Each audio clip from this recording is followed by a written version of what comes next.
Começa agora o programa Bem Viver, uma prosa sobre saúde, bem-estar, comida e agroecologia. Produção Rádio Brasil de Fato.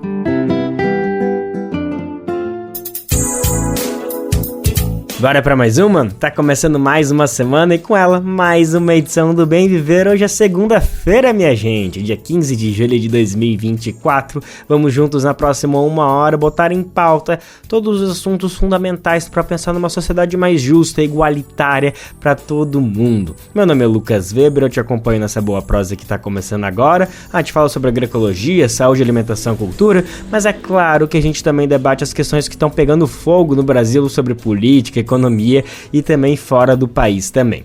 Bom, vamos conferir então quais são os destaques do programa de hoje que está só começando.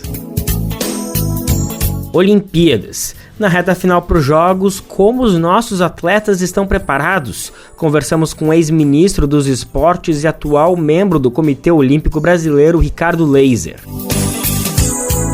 Prefeitura do Recife entrega a gestão de 4 parques municipais para iniciativa privada.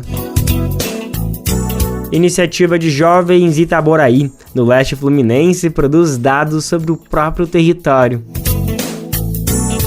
China inaugura nova linha de trem-bala após superar meta de construção de ferrovias de alta velocidade. Estudiosa da infância conversou com o Brasil de Fato Ceará sobre a importância de brincadeiras para as crianças.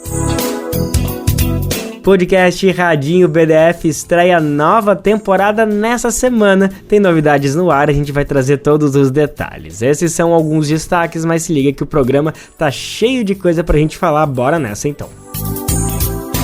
Faltam simplesmente 11 dias para as Olimpíadas que acontecem em Paris neste ano. Obviamente que as expectativas são altíssimas com toda a delegação brasileira. Mais de 270 nomes vão estar lá competindo em diversas modalidades. A gente vai estar aqui acompanhando tudo isso. O Brasil de Fato Bem Viver vai fazer sem dúvida uma cobertura especial desse momento único do esporte mundial. Mexe com todo mundo, mesmo que não é tão chegado a qualquer modalidade, acaba se envolvendo e tá certo, né? E sem dúvida o esporte é uma maneira de nos aproximar mais como nação, como patriotas, como pessoas que se envolvem, que levantam com orgulho a nossa bandeira. As expectativas, como eu comentei, são altas, não é para menos. Nas últimas 2 edições, o Brasil vem apresentando números muito bacanas, vem superando suas próprias marcas. Foram 7 medalhas de ouro no Rio em 2016, mais 7 medalhas também em Tóquio, nas Olimpíadas que teriam acontecido em 2020, mas por conta da pandemia aconteceram em 2021. Então isso também é uma outra característica. Menos de 4 anos depois acontecem as Olimpíadas de Paris. Isso é mais um fator que vai interferir um pouquinho nos resultados, em tudo que a gente precisa levar em consideração. Então, para entender melhor qual que é a situação que o Brasil chega, que a delegação brasileira chega, a gente tem o prazer de conversar com o ex-ministro dos Esportes. Ele atuou em 2016 na pasta, Ricardo Leyser. Ele atualmente é membro do Conselho de Administração do COB, o Comitê Olímpico Brasileiro. Bom, antes de tudo, Ricardo, muito obrigado pela disponibilidade para nos atender. A gente sabe que você vem acompanhando todos esses atletas muito de perto, então vai ser uma satisfação enorme saber suas percepções sobre o investimento nos esportes, manutenção do desempenho desses atletas e o que a gente pode esperar para esses jogos. Então, obrigado mais uma vez, viu, amigo? Eu que agradeço o convite, Lucas, já no pique aqui de Paris. Maravilha, Ricardo, a satisfação é toda nossa. Então, para começar o nosso papo, a gente quer saber qual que é a sua percepção, você que está dentro do COB, aí, o Comitê Olímpico Brasileiro, então está por dentro de toda essa máquina administrativa que ajuda a entender quais são os atletas que estão desempenhando um melhor momento, estão numa fase mais bacana, numa fase que pode trazer frutos. A gente quer primeiro saber qual que é a situação que o Brasil chega. A gente passou por um período sem Ministério dos Esportes, então, sem dúvida, isso vai ter um impacto, mas a gente quer saber qual que é a dimensão. A gente pode manter nossas expectativas altas? Ricardo, por favor, explica pra gente como que o Brasil chega para as Olimpíadas de 2024, que começam dia 26 a cerimônia de abertura e dia 27 já tá valendo tudo. Olha, Lucas, acho que a gente chega com força total, nós chegamos bem preparados, com um nível de apoio que eu diria que é razoável. Depois eu vou discorrer um pouquinho mais sobre essa coisa mais de longo prazo, que eu acho que é um desafio que nós temos. Mas eu acho que a política pública que foi implantada, principalmente no governo Lula e Dilma, ela foi uma política perene. Então, hoje, nós temos um financiamento assegurado, recursos federais que vêm das loterias, tanto para o Comitê Olímpico quanto para o Comitê Paralímpico, né? Isso dá uma tranquilidade, uma previsibilidade, uma estabilidade no funcionamento dessas entidades, que são, em última instância, as principais responsáveis pelo apoio direto aos atletas. Então, isso nós temos aí a sorte de ter conseguido que essas políticas não fossem destruídas, e elas garantem aí um nível de preparação bem razoável. É claro que quando a gente fala do esporte de rendimento, do esporte competitivo, a gente tem que lembrar que os adversários também estão se preparando, também estão investindo, né? E às vezes aquilo que você faz, que para uma edição foi suficiente, em função de maiores investimentos dos outros países, às vezes fica insuficiente. Mas eu diria que hoje você tem um nível de financiamento bem razoável para os nossos atletas que vão nos representar nos Jogos Olímpicos. Isso dá uma tranquilidade. Além disso, nós tivemos a inserção de modalidades novas, né, desde Tóquio, que nos ajudam. Então, a presença do skate, a presença do surf, também são modalidades em que o Brasil teve uma boa performance, e acho que a gente continua candidato a várias dessas medalhas. Então, isso também foi uma felicidade para nós, porque são dois esportes que nós temos muita tradição, muitos atletas. Então, acho que isso também acabou criando um cenário favorável para o nosso desempenho, que foi tão bom na edição passada, e já vinha também de um recorde no Rio de Janeiro. Exatamente, já trouxe muita alegria o surf e o skate, e a gente está na expectativa que mais uma vez nessas Olimpíadas também venham medalhas dessas modalidades que são muito brasileiras mesmo, né? Agora, Ricardo, explica um pouquinho mais, então, que políticas perenes são essas que sobreviveram a esse período que o Ministério dos Esportes simplesmente não existiu, né? Eu acho que isso é uma situação que deixa as questões muito evidentes, né? Foi um período sem Ministério dos Esportes, então a expectativa que a gente tem é que foi um momento de muito desmonte, de falta de investimento, mas pelo que o senhor está explicando, a gente conseguiu ter uma estrutura, uma sustentação para que esses atletas não ficassem desamparados nesses quase 10 anos, um pouco menos, né? Entre esse período que o Ministério dos Esportes não vigorou no Brasil. Com certeza. A primeira é a lei das loterias, né? Antigamente conhecida como Lei Agnello-Piva, que depois teve uma reformulação que garante um percentual das apostas, né, nas loterias para o Comitê Olímpico, para o Comitê Paralímpico e para o Comitê Brasileiro de Clubes, que também tem um papel importante ali na base do esporte brasileiro. Então, isso funcionou. Nós tivemos um ano no governo Temer que houve uma paralisia, porque se editou uma medida provisória tirando esses recursos do esporte e destinando para a segurança pública, isso antes de Tóquio, mas isso foi revisto, o esporte se insurgiu, se rebelou e conseguiu reversão, gerou um ano de prejuízo, e então é uma política que continuou com esse pequeno percalço. O Bolsa Atleta, que é fundamental, que é um recurso que vai direto para o atleta, né? A presidente Dilma criou dentro do Bolsa Atleta a modalidade pódio, que é mais voltada a esses atletas com chances reais de disputa de finais, de conquistar medalhas em Jogos Olímpicos, em campeonatos mundiais.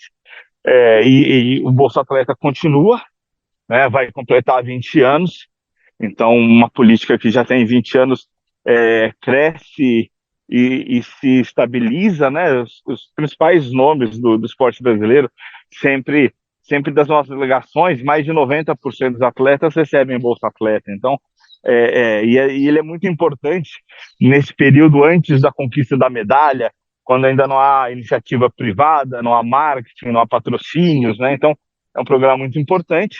Também conseguiu um funcionamento bem estável.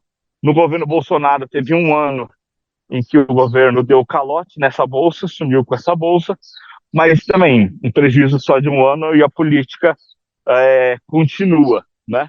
Então eu acho que essa perenidade realmente tem um impacto, porque para você formar um atleta, são 6, 8, 10 anos, conforme o período a partir do qual você considera, né? Então, para você levar um atleta a uma alta performance num evento como os Jogos Olímpicos, é um período muito longo de tempo. Então, você precisa ter um apoio, um investimento muito estável, muito perene por esses anos de preparação, de desenvolvimento, né, em toda essa formação do atleta de rendimento, porque são modalidades caras, né?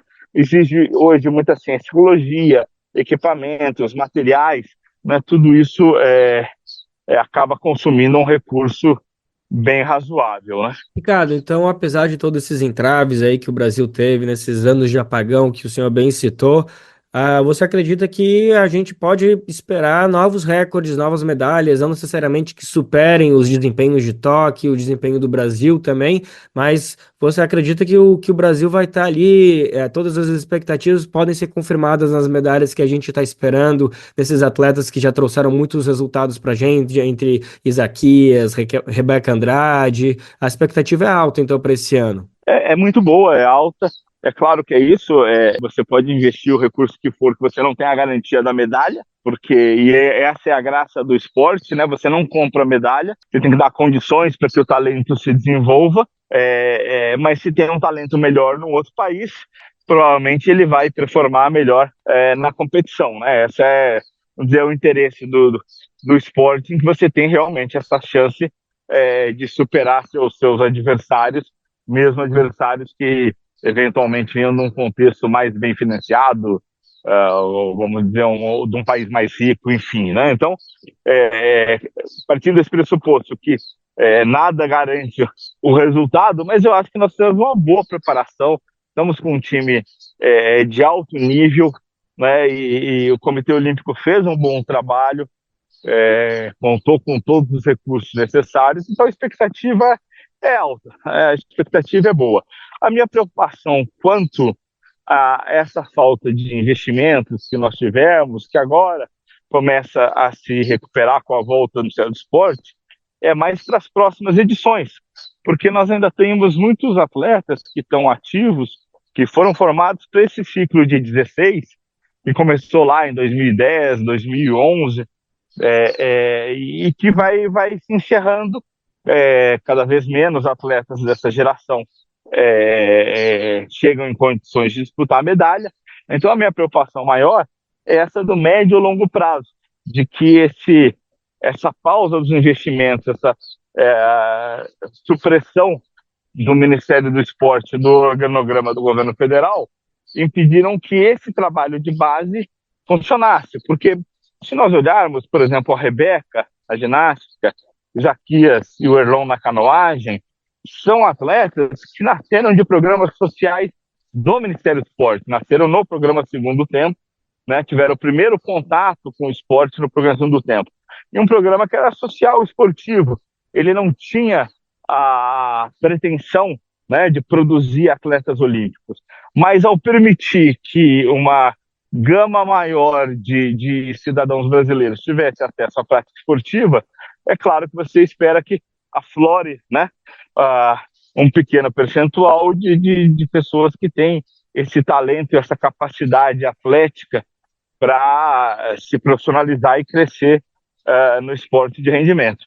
Então, esses programas sociais, esses programas de iniciação, esses programas de base que foram interrompidos, eles podem sim criar um problema para o Brasil nos Jogos Olímpicos de 2028, 2032, porque não houve essa reposição, né? Para Paris, não. Para Paris, a gente tem aí ainda um time muito bem formado, muito bem trabalhado, com grandes chances, né? Mas o meu temor é um pouco mais no médio e longo prazo. Ricardo, então falando um pouquinho desse trabalho de base aí que o COB, que todo o ministério, que todo o governo proporciona, eu queria saber se uma preocupação também é ajudar, criar uma conscientização nesses atletas de entender que o esporte, por mais que seja algo de superação, seja algo que dependa da pessoa, dela se esforçar, dela chegar e superar seus próprios limites, depende sem dúvida de uma equipe, de toda uma estrutura, de todo um governo acreditando e dando apoio e condições para aquela pessoa se dedicar para essa atividade.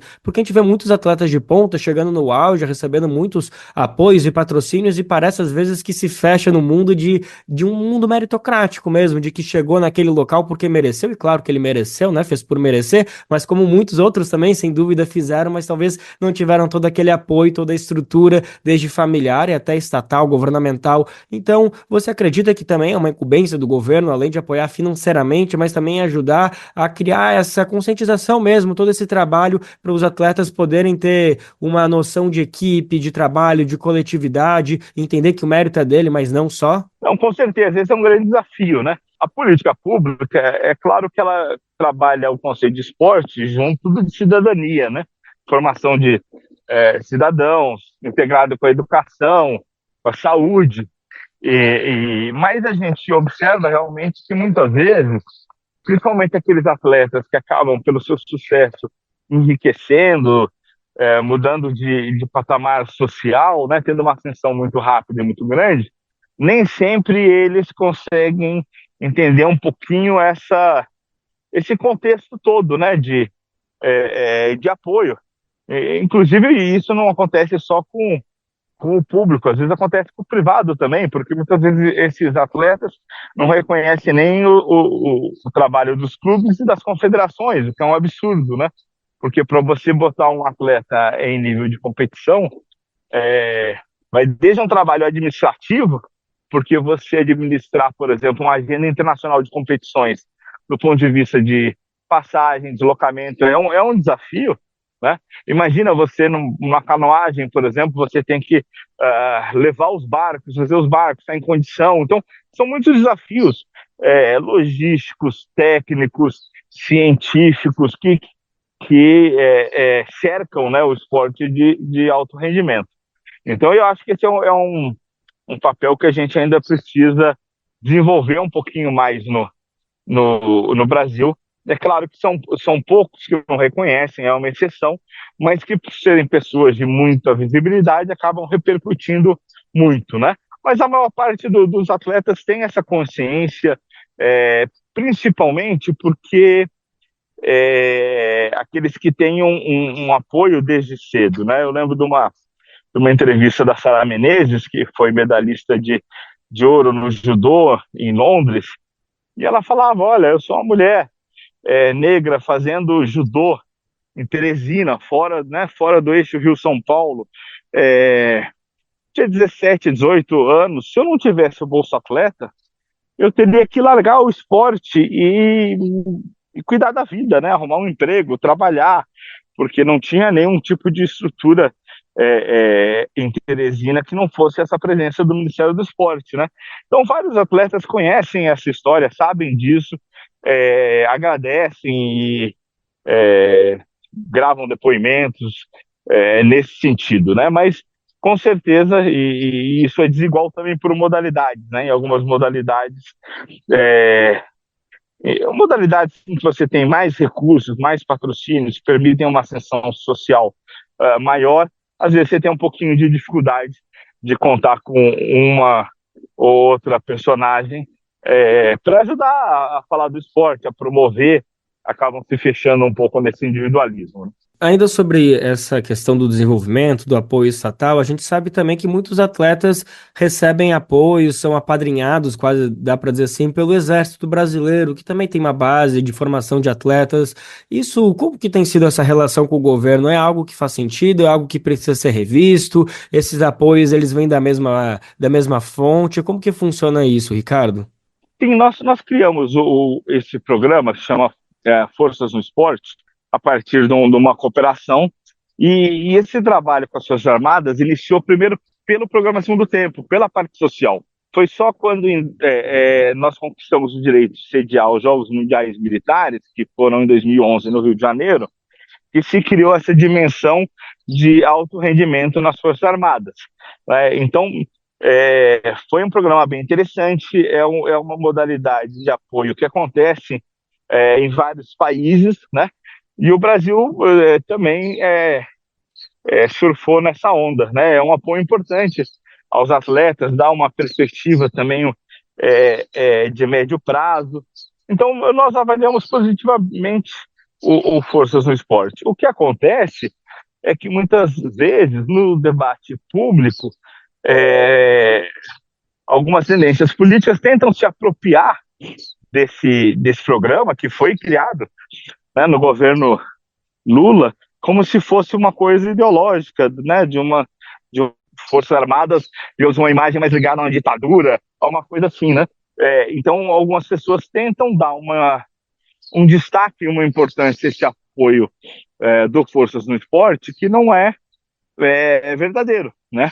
O grosso, o mais importante apoio a essa formação e desenvolvimento dos atletas não é das Forças Armadas. Eu até gostaria que fosse, seria ótimo, né? Seria mais um caminho, mais uma fonte de financiamento. Mas é uma fonte importante, relevante.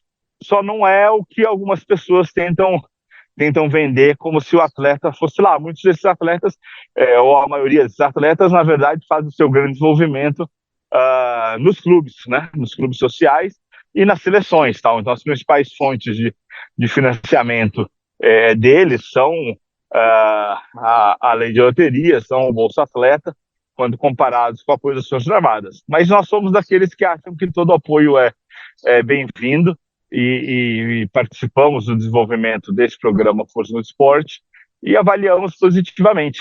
Achamos que é algo que tem que ser continuado.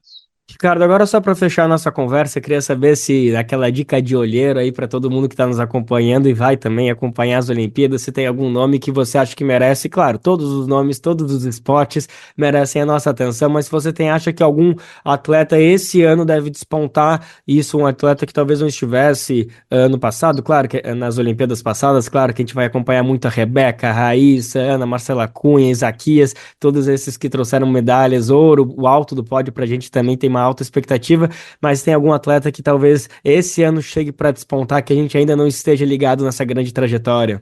Olha, a gente torce para todos, né? Eu vou destacar 2 nomes que eu acho que chegam em muita condição, e eu vou destacar porque são de modalidades que o Brasil não tem tradição, que o Brasil ainda não teve medalhas, porque assim, ganhar uma medalha olímpica é algo muito transformador para o esporte, né? Então, a modalidade que nunca ganhou, se ela ganhar, é algo muito importante, atrair patrocinadores, mídia, enfim. Então, eu acho que nós temos que olhar um pouco o Marcos Vinícius lá no tiro com arco, né? Ele tem liderado por bastante tempo aí o ranking, é um atleta jovem, que nasce ali num centro de treinamento em Maricá, e chega com muita chance, né, no tiro com arco. Então acho que isso é importante. E também o Hugo Calderano, que tem flutuado em torno do 5º, 6º lugar do ranking mundial de tênis de mesa, que é um esporte muito competitivo, com um domínio chinês gigantesco, e que o Hugo chega voando também com chances. São medalhas que são difíceis, mas que seriam muito importantes para o Brasil, né? E 2 atletas dessa geração preparada para 2016 e que ainda vão ter aí somente o Marcos Vinícius, mas eu acho que também o Hugo ainda vão ter aí bastante tempo de alta performance. Essas são as dicas do nosso olheiro, ex-ministro do Esporte, Ricardo Laser, ele também que é membro do Conselho de Administração do COB, o Comitê Olímpico Brasileiro. Ricardo, muito obrigado por ter participado aqui mais uma vez da edição do Brasil de Fato, do Bem Viver, trazendo todas essas informações, esse debate e ajudando a acender ainda mais essa chama olímpica dentro do coração do brasileiro. Afinal, os Jogos Olímpicos estão aí, em poucas semanas a gente vai estar todo mundo vibrando com todos esses 200 atletas que vão estar em todas as modalidades, trazendo mais emoção para o povo brasileiro. É isso aí, obrigado pela oportunidade de a gente comentar um pouquinho da nossa visão sobre os Jogos Olímpicos de Paris, e vamos todos na torcida, né? Eu sou daqueles que também vai virar os dias vendo o esporte, né? E eu acho que é um momento muito bacana para todo mundo que gosta do esporte. Vamos nessa. Agora a gente destaca uma situação na cidade do Recife. É que a prefeitura da capital pernambucana entregou a gestão de 4 parques municipais para iniciativa privada. Pois é, no caso os parques são de Jaqueira, Dona Lindu, Santana e Apipucos. Todos esses serão geridos por um consórcio de empresas pelos próximos 30 anos. Quem vai trazer detalhes pra gente é o nosso repórter Douglas Matos. Na Bolsa de Valores B3 em São Paulo, a Prefeitura de Recife assinou a concessão de 4 parques urbanos à iniciativa privada. Os parques da Jaqueira, Santana, Apipucos, na Zona Norte, e o Dona Lindu, na Zona Sul, serão geridos agora por um consórcio de empresas pernambucanas dos ramos de turismo e eventos, com expectativa, por parte da Prefeitura, de investimentos elevados. Nos próximos meses, a gestão dos 4 equipamentos públicos passa às mãos do consórcio Parques do Brasil, formado pela empresa de eventos BG Promoções e Eventos Musicais, pela empresa de turismo @Noronha, nome fantasia da RNB Rodrigues Turismo, e pela Aqui é Brasil Parques. Essa última foi criada em 11 de junho, 25 dias antes de vencer a licitação. Somados, os parques totalizam 172.600 metros quadrados e podem ser explorados comercialmente pela empresa, inclusive para a realização de eventos privados. Segundo a Prefeitura de Recife, o consórcio fará reformas e intervenções de manutenção do teatro e da galeria, no caso do Dona Lindu, nas pistas de caminhada e ciclovia, reforma de banheiros, instalação de bebedouros, bancos e lixeiras, quiosques e depósitos dos vendedores ambulantes. Além disso, buscam certificação ambiental. A promessa é que o acesso aos parques deve seguir gratuito e que os serviços oferecidos terão melhorias. Em 2022, o Brasil de Fato Pernambuco fez uma reportagem sobre o tema. Na época, o vereador Ivan Moraes, do PSOL, já alertava sobre os perigos da proposta de privatização. Então são parques que têm características, entre tantas, de miscigenar, características em que, às vezes, o filho do porteiro, o filho do gari, pode brincar com a filha, com o filho do médico da médica. Então, a gente não pode jamais perder esse ponto de vista. Para mim, a maior preocupação é essa. Então, você imagina você tornar os parques, ou alguns desses parques, tão luxuosos, no sentido de que, você vai ter aqui um brinquedo que você tem que pagar para entrar. Você vai ter, sabe? Você vai ter certos códigos de conduta que podem afastar, sim, as pessoas. O secretário de Planejamento e Gestão de Recife, Felipe Matos, avaliou que a concessão de parques urbanos representa, abre aspas, um salto de qualidade nos serviços prestados à população, fecha aspas. Segundo ele, a Prefeitura vai fiscalizar as empresas concessionárias, cobrando a oferta de serviços à altura do que já é oferecido à população. Ainda de acordo com o secretário, os recursos que a gestão municipal tem empregado na manutenção e conservação desses espaços serão alocados em novos investimentos para a cidade. O projeto de PPP, Parceria Público-Privada, foi coordenado pela Secretaria de Planejamento, Gestão e Transformação Digital de Recife e executado pela Secretaria Executiva de Parcerias Estratégicas, em conjunto com o BNDES, que é o Banco Nacional de Desenvolvimento Econômico e Social. Da Rádio Brasil de Fato, com informações da redação em Recife. Locução, Douglas Matos. Agora a gente destaca um pouco da importância de se produzir dados sobre o próprio território. A gente vai conhecer uma iniciativa de jovens de Itaboraí, no estado do Rio. É um observatório que surgiu da necessidade de democratizar o acesso à informação. A experiência entrou em pauta na edição mais recente do Papo na Laje, produzido pelo Brasil de Fato Rio. A iniciativa surgiu a partir da ausência de dados sobre espaços dessa juventude no leste fluminense. O Observatório de Itaboraí foi criado ainda em 2021 e o Papo na Laje conversou com uma das cofundadoras dele, a Inara Souza, de 25 anos, que também integra o Fórum de Mulheres Negras. Ela apresentou o Observatório. O Observatório, ele é o movimento social, né, um coletivo que visa buscar e produzir dados na cidade.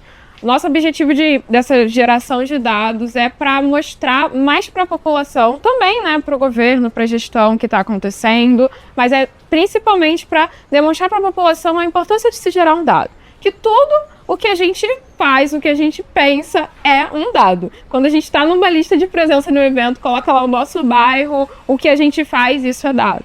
Então, assim, é uma forma de informar e de produzir o que é Itaboraí, de entender o que tem na nossa cidade e o que a população passa na nossa cidade a partir dos dados. O outro convidado do programa, apresentado por Dani Câmara, foi Everson dos Santos, conhecido como Som ZR. Ele atua como produtor cultural, músico e integra o Observatório de Itaboraí e o Fórum Cultural também de Itaboraí. A questão dos dados é importante, que a cidade praticamente não produz. A gente, enquanto movimento cultural, a gente sempre tenta pegar informações de quem participa das ações nos coletivos, tentar entender qual é o público que está participando, as ideias e o que as pessoas estão tentando passar para a gente a partir da participação dela nos eventos. A gente na roda, a gente tenta entender até o que a pessoa que participa da roda quer ver. E isso vai também virar um produto mais para frente, para poder a gente colocar novo entretenimento ou trazer uma nova informação ou até mesmo em outros espaços que a gente possa atuar. Inara, que é designer e estudante de psicologia, destacou que na falta de dados sobre a cidade foi produzido um relatório sobre as pessoas em situação de vulnerabilidade. Então, foi o nosso primeiro relatório, né? Eu acho que é importante a gente contextualizar que o Observatório de Itaboraí, ele nasceu dessa necessidade que o Som trouxe, que a gente não conseguia encontrar o que era, o que tem e o que habita em Itaboraí. A gente jogava na internet e não tinha informação nenhuma. Então, assim, a prefeitura tem esses dados, mas também, né, o processo de transparência, o portal transparência nem funciona. Então, a gente não tinha acesso. E aí, a gente recebeu uma doação de algumas cestas básicas, era 2021, então ali naquele pós-pandemia. Muitas doações estavam acontecendo no Rio de Janeiro. E a gente tinha essas cestas básicas, eram 300 cestas, e a gente sabia que Itambi era o distrito mais vulnerável de Itaboraí. Isso já apareceu em outras notícias como o distrito mais vulnerável do estado. Isso é muito, assim, significativo.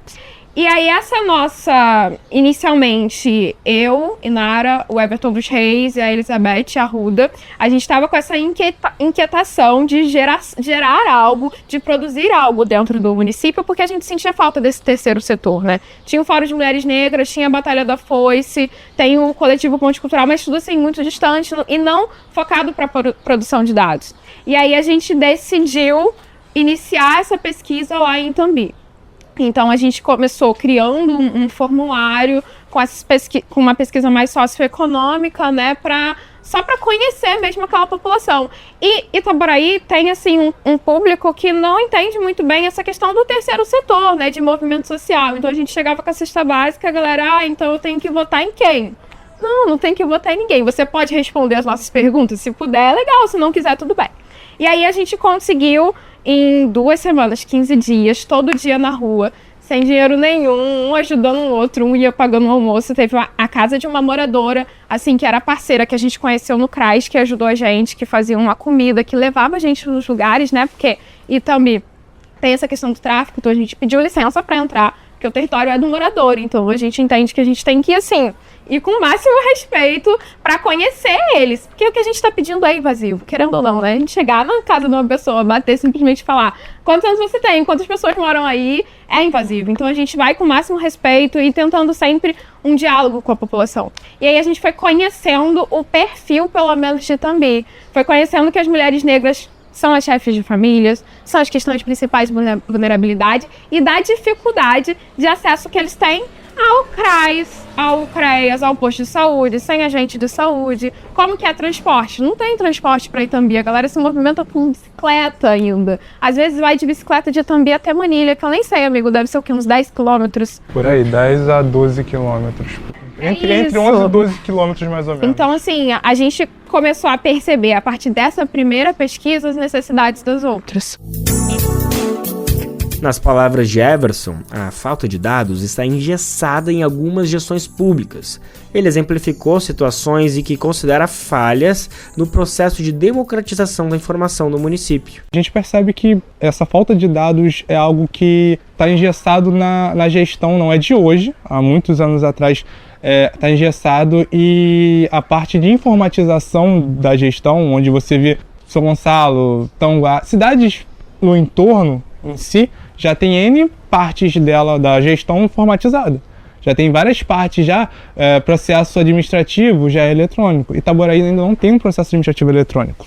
A gente tem uma obrigatoriedade do Estado e do Ministério do ente federativo que os municípios devem informatizar e digitalizar os seus processos. E a gente está em 2024, onde você entra na internet e acha todo um processo que você abriu da justiça contra alguém, mas você chegar em Itaboraí, se você pesquisar lá uma reclamação que tu fez protocolada, você não sabe. Ultimamente a gente teve a Lei Paulo Gustavo, de fomento à cultura. Teve 3 erros de divulgação de resultados que não vieram pessoas que foram contempladas, não vieram categorias. E quando você pegava o PDF, você não conseguia pesquisar o nome da pessoa pelo PDF. Porque aquilo ali era uma cópia digitalizada de um papel, porque de uma secretaria para outra eles tiveram que imprimir o papel para poder entregar na outra, e a outra teve que digitalizar para poder publicitar no site. É absurdo, em 2024 a gente ainda tem isso. A apresentadora Dani Câmara também perguntou sobre a relação de representatividade com a experiência do observatório. Inara destacou a relação de democratização da informação com a participação no Fórum de Mulheres Negras. O Fórum Permanente de Mulheres Negras, ele tem como principal objetivo o combate ao racismo e ao sexismo. Nós não estamos sozinhos, né? Nós temos o Fórum Estadual do Rio de Janeiro. Inclusive vai acontecer a Marcha das Mulheres Negras mais uma vez, né? Já está chegando. Então, a gente vem produzindo e desenvolvendo atividades para a questão de conscientizar a população, porque não é só sobre falar sobre racismo, mas conscientizar de, o que é ser uma pessoa preta, o que é ser negro, porque a gente nem tem essa identificação ainda aqui em Itaboraí, né? As pessoas não são assim... essa questão da informação que o Som trouxe. O letramento racial, né? Racial, essa questão não está tão dentro da população, então a gente faz essas atividades. Roda de conversa, a gente vai nas escolas, e aí quando a gente vai nas escolas, a gente tem um grupo, né, que é um movimento social de Itaboraí, que a gente consegue se manter em contato, então a gente junta todo mundo, aí vai a Batalha da Foice, vai as meninas da trança, vai o observatório, vai os meninos do fórum, e a gente faz diversas atividades em coletivo, porque sempre é isso, né, um coletivo ajudando o outro. Everson destacou também a experiência no observatório com a sua atuação no Fórum Cultural de Itaboraí. É importante esse ponto dos coletivos, é que o fórum ele tem esse ideal também, de você tentar juntar os coletivos culturais na cidade dentro de uma organização em que você consiga debater com o poder público políticas culturais que sejam realmente efetivas para eles, porque você vai ver a própria gestão falando que você vai fazer A, só que na realidade o fazedor de cultura ele quer B. De repente é o que a gente estava conversando aqui anteriormente, né? O fazedor de cultura de repente não quer o Alok, ele quer o Barão da Pisadinha, porque é o que está ali dentro da cultura dele, do cotidiano dele, da vida dele na cidade. E aí o fórum vem nessa pegada de idealizar isso para os fazedores de cultura, e até a parte dos dados também, uma coisa importante que o fórum iniciou e depois foi seguido pela própria gestão da cultura da cidade, é um cadastro de artistas, que era uma coisa simples, básica de se fazer, de você conseguir pegar os dados dos artistas, para você até saber onde você vai encontrar o artista para o evento e direcionar aquele evento da forma que você quer. Eu quero fazer uma pintura, tem esse artista aqui, esse aqui, tal lugar você consegue achar o artista que vai fazer a pintura, ou precisa de um artista para poder fazer um arte circense. Calma aí, faz trabalho de palhaçaria, faz trabalho de mágico, e você tem aonde buscar essa informação quando você tem um cadastro, e as informações ali, coisa que o fórum começou a fazer, a gestão entendeu humildemente, adaptou isso e fez o deles também. É algo que acho que todos os coletivos têm ali seu cadastro de pessoas que fazem parte e que estão ajudando e somando naquela construção. Bom, a dica é assistir essa edição completa e as outras lá do Papo na Laje. É um programa muito bacana que o Brasil de Fato, Rio de Janeiro, proporciona. Todo mundo que se envolve nesse projeto está de parabéns. Eu sou super fã, sempre acompanhei as outras edições. Essa temporada também está mais do que especial. Quem quiser pode procurar no YouTube do Brasil de Fato Rio de Janeiro ou vai no site brasildefatorj.com.br. Lembrando que a terceira temporada do programa conta com a parceria da Incubadora de Inovação Social e Cultural de Maricá. Agora vamos sair um pouquinho do Brasil, falar do noticiário internacional. é que o nosso correspondente na China, Mauro Ramos, conferiu as ferrovias de alta velocidade do país. Elas são uma aposta do governo para a integração de toda essa região que é gigante, né? E o projeto caminha a passos acelerados. No começo de 2024 foi atingida a meta prevista para 2030, gente. Dá para acreditar? Bom, vamos saber mais detalhes agora com Mauro Ramos. No final de junho foi inaugurado mais um trecho de alta velocidade conectando as cidades de Lanzhou e Wuwei, na província de Gansu, na região noroeste do país. Gao Yongsheng, do Centro de Pesquisa de Desenvolvimento Econômico de Wuwei, celebra a inauguração.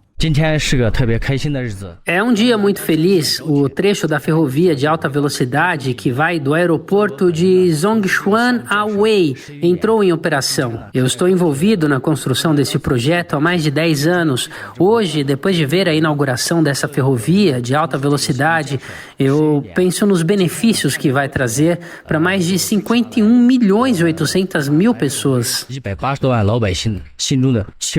A linha recém-inaugurada opera a uma velocidade máxima de 250 km por hora, passa por 6 estações e se estende por 193 km.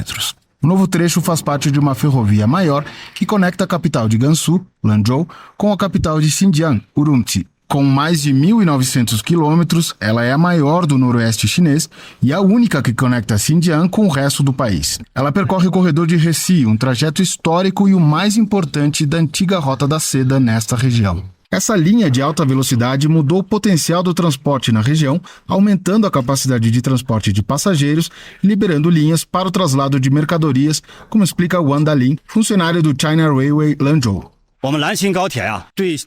Nessa ferrovia de alta velocidade, Lanzhou-Xinjiang desempenhou um papel muito bom no desenvolvimento de toda a região ocidental da China e no desenvolvimento econômico, bem como na unidade nacional, na revitalização rural, na construção do cinturão e rota e na abertura da conexão ferroviária China-Europa. Uma das novas estações fica em Tianzhu, um condado de maioria étnica tibetana que tem como atividades principais agricultura, pecuária e turismo. Hao Yutin, da Companhia de Turismo Cultural de Tianzhu, comenta a importância econômica da linha férrea de alta velocidade no local. A abertura da nossa ferrovia de alta velocidade também desempenhou um papel importante no desenvolvimento da nossa economia e da indústria do turismo no condado de Tianzhu. Então, para alguns dos nossos produtos agrícolas e secundários no condado de Tianzhu, bem como para a nossa carne de Yankee, também queremos promovê-la para o mundo e para mais pessoas. Então, bem-vindos a todos em nosso condado e bem-vindos para provar alguns dos nossos produtos agrícolas em Tianzhu. Sun Jilin, vice-gerente da terceira seção da ferrovia Lanzhou-Wuwei, também tem expectativas positivas com o novo trecho inaugurado.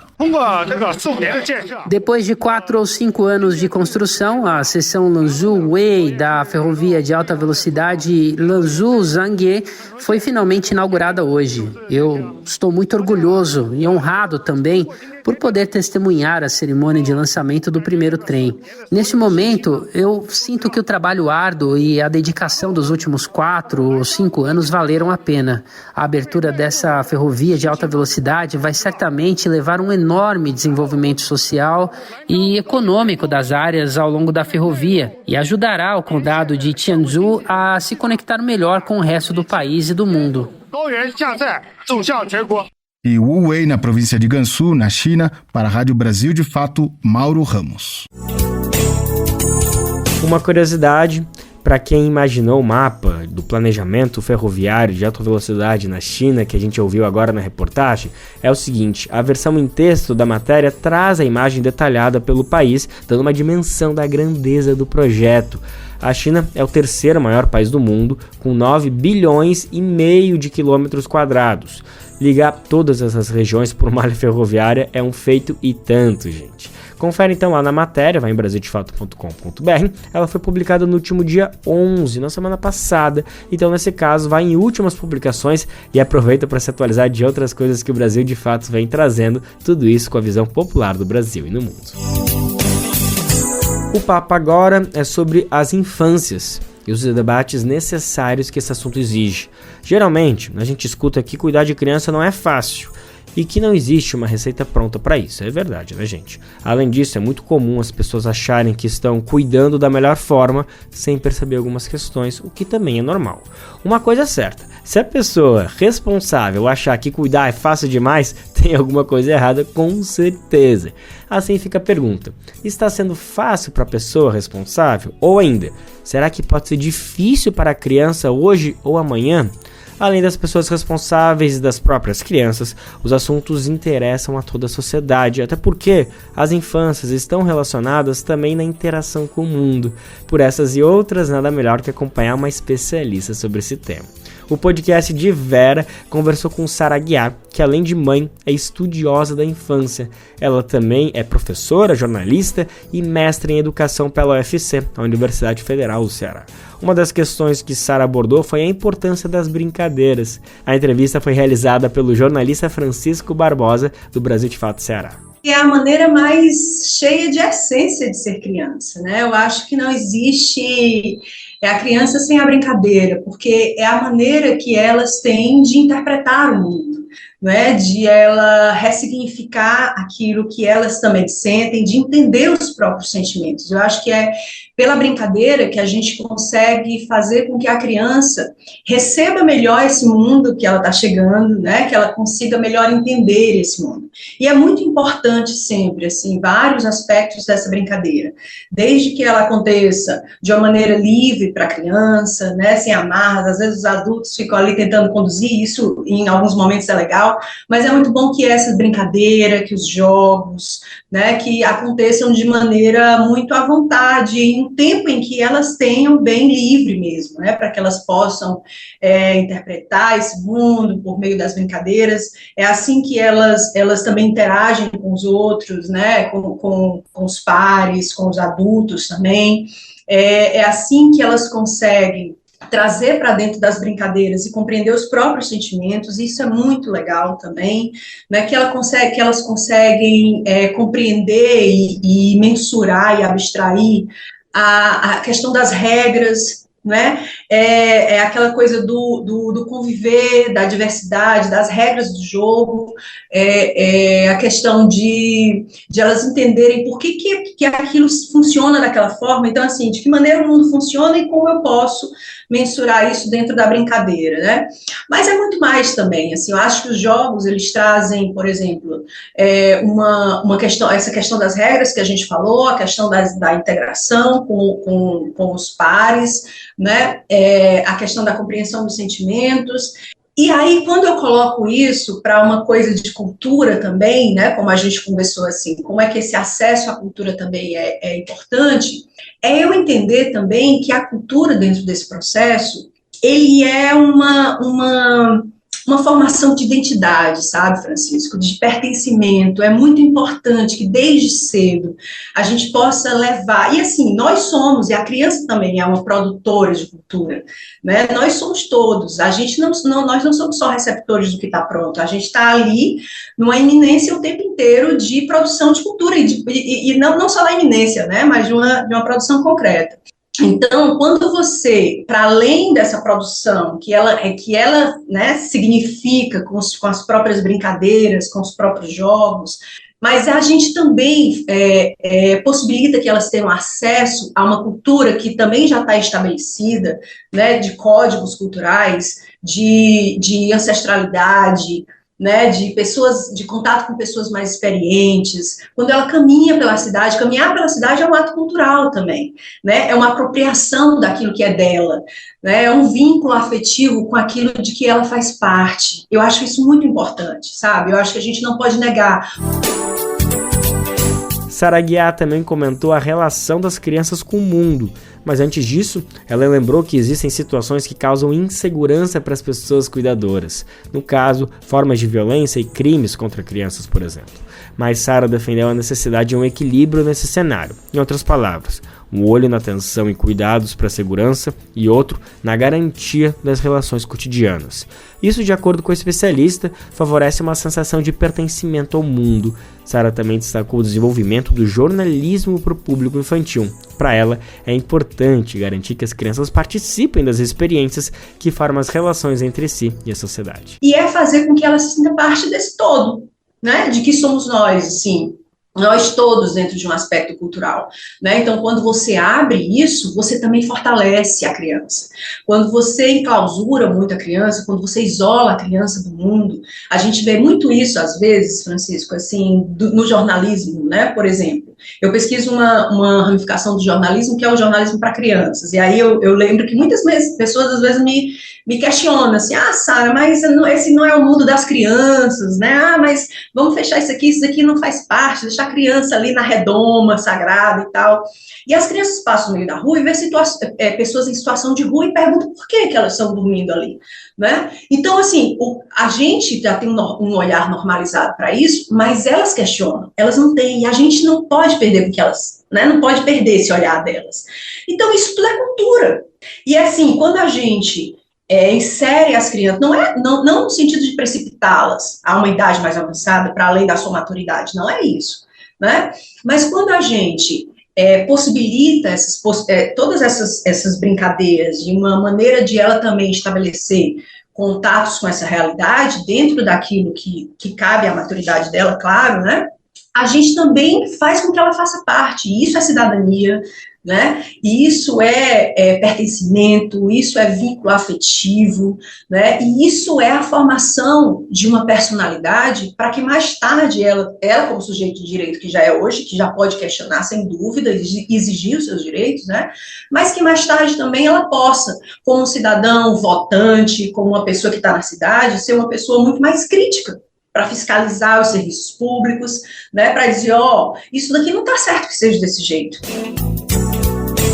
Essa conversa com a pesquisadora Sara Guiar foi bem ampla e adentrou em outros temas muito interessantes. Alguns deles, políticas públicas, relações familiares, férias e educação.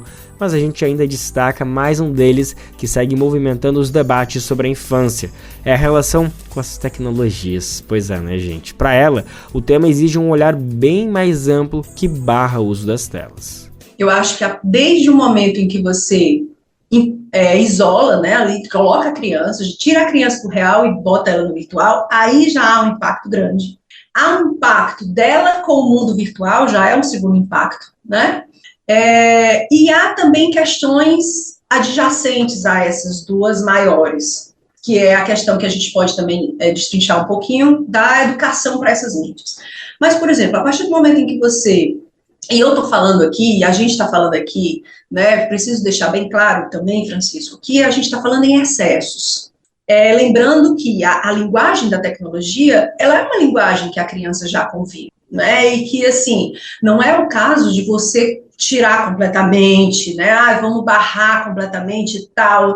Não, a criança é uma linguagem que ela já convive com os pais, até mesmo nós adultos também, nós trabalhamos pelo celular, pelo computador o tempo todo, né, então se a gente pensa que a educação de uma criança ela é moldada muito também pela maneira como os pais agem dentro de casa, pelos exemplos que ela tem dentro de casa, a gente não tem como extirpar a tecnologia, porque nós adultos não podemos, né, então, partindo desse pressuposto, de que a gente não fala aqui de anulação completa, mas de contenção de excessos, a partir do momento que a criança, ela fica de maneira muito, né, fica excessivamente nas telas, eu acho que o primeiro impacto é o próprio físico também, né, então você tem ali a visão que pode ficar comprometida, você tem a questão da coluna, né, do pescoço, e aí é esse primeiro momento, e aí vem o isolamento, né, então são crianças que deixam de interagir com o mundo lá fora e ficam aqui só com a tela, numa relação só com a tela, então isso daí já é um limiar entre vida real e vida virtual, que tira dela uma riqueza gigantesca que é a interação com o outro de maneira presencial. Você perde as riquezas de trocas emocionais, de compreensão dos próprios sentimentos, porque lidar com o outro, como a gente falou, não é fácil, é uma arte. os jogos hoje, principalmente para as crianças menores, são jogos que possuem um ritmo de funcionamento muito intenso, é muito acelerado como as ações acontecem dentro dos jogos. Então perceba que a criança ela vai sendo acostumada numa mente que ainda está sendo moldada, ela parte da formação de um parâmetro que é perigoso. Então você perde criatividade, você perde imaginação com tudo isso. Então você percebe assim, eu sei que se eu clicar nesse botão, rapidamente me vem uma resposta, mas lá fora eu não sei mais esperar. Mas aí vem outros problemas, né? A gente tem crianças que já têm acesso a redes sociais muito cedo, a gente tem crianças que já têm acesso a jogos online muito cedo, e aí os jogos online são outro grande perigo, a internet é outro grande perigo, porque as tecnologias em si, elas não precisam ser um perigo. Né? Você pode construir coisas muito legais com as crianças junto com a internet, né? Assim, de pesquisa, de produção de conteúdos, vocês ali, audiovisual, legal e tal, para a lembrança da família, construindo junto com ela e tal. Mas quando você coloca ela nessa imensidão, aí, nessa rua movimentada sem regras, então você tem aí, as crianças podem ter acesso a criminosos, né? A pedófilos. A gente tem, por exemplo, alguns jogos online, eles conseguem ter acesso, né, ao IP do computador que a criança está, então se conecta, entra em contato com a criança, começa um papo ali com a criança, pede segredo para ela não contar para ninguém, e de repente a criança está passando o endereço dela, então muitos problemas. Mas tem uma terceira via nisso tudo também. Existe um movimento muito importante, que é esse movimento Desconecta. E aí eles pedem para que os pais tirem completamente, né, a tecnologia, para que não haja tecnologia para crianças, nada de celular até os 14 anos, nada de redes sociais até os 16 anos, eu acho tudo isso muito legítimo, mas uma coisa que também a gente precisa se preocupar desde cedo enquanto pais é nessa educação midiática, sabe? Eu acho que isso pode ser feito desde cedo. Só de ouvir essas questões, a gente tem uma dimensão de tanto que é complexa essa condição de pessoa cuidadora de crianças, né? A necessidade de interação com o mundo e a relação com as tecnologias, por exemplo, traz uma baita tensão em si. Enfim, vale demais a gente permanecer acompanhando esses debates. Então, quem quiser se aprofundar mais, ouvir essa prosa completa lá do Brasil de Fato Ceará, vai no site Brasil de Fato CE, que é a sigla de Ceará, então Brasil de Fato CE.com.br, e confere essa edição completa do podcast de Vera. Parabéns para toda a equipe, tá demais esse trabalho, gente.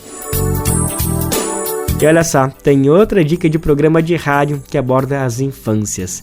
É o podcast Radinho BDF que tá de volta, minha gente. Uma produção que faz parte, sim, aqui do Brasil de Fato e destaca essa proposta de jornalismo pra criançada. E o melhor de tudo é que a gente tem uma novidade muito bacana pra compartilhar, que a nova temporada do Radinho BDF começa agora, gente. Quarta-feira tá no ar esse novo trabalho muito bacana que o Radinho tá cheio de novidade, tá imperdível todos os episódios. A gente está acompanhando alguns bastidores, né, aqui com nossos colegas, então a gente fica emocionado só de saber que finalmente está chegando ao ar. Bom, quem vai contar um pouquinho mais do que vai rolar nesses próximos episódios da nova temporada é a produtora do Radinho BDF, Letícia Holanda. Lê, conta um pouquinho pra gente do que vocês estão preparando e o que vai começar a abrir nos trabalhos a nova temporada do Radinho BDF. Oi, Lucas. Oi, pessoal do Bem Viver. Que bom estar por aqui. É isso, a nova temporada do Radinho BDF, o podcast de jornalismo para crianças e adolescentes do Brasil de Fato, está cheia de novidades. Além das conversas sobre os temas do nosso cotidiano, temos a estreia do Radinho Entrevista. Nesse episódio, que abre a temporada, as crianças conduzidas pela jornalista Camila Salmásio tiram suas dúvidas e compartilham histórias com a Doroteia, personagem do programa Quintal da Cultura. A temporada também aborda como funcionam os sonhos, com uma entrevista com o neurocientista Siddhartha Ribeiro, e a importância da vacinação com o médico infectologista Renato Kifuri. Tudo isso pensado de acordo com a necessidade e compreensão das crianças e adolescentes, garantindo que estamos oferecendo notícias reais sobre questões reais. Então fica aqui o convite para conferir a nova temporada do Radinho BDF na próxima quarta-feira, dia 17, no site do Brasil de Fato e nas principais plataformas de streaming. Até lá, um abraço a todos e até o próximo encontro. Eita, coisa boa demais, Letícia, tá imperdível. Muito obrigado por compartilhar então todos esses detalhes. Quando chegar quarta-feira a gente vai reforçar para todo mundo conferir as novas edições. Mas é isso, gente, tá lindo demais. Não vamos perder nenhum dos episódios, vamos compartilhar ao máximo, porque é um trabalho incrível que o pessoal do Brasil de Fato, nossos colegas aqui, nossas colegas também estão exercendo. Inclusive tem trilha sonora nova, gente, olha que bacana, e não é qualquer uma não, foi feita pela instrumentista Carol Panese. Vamos conferir um pouquinho, aumenta o som pra nós, Paroche.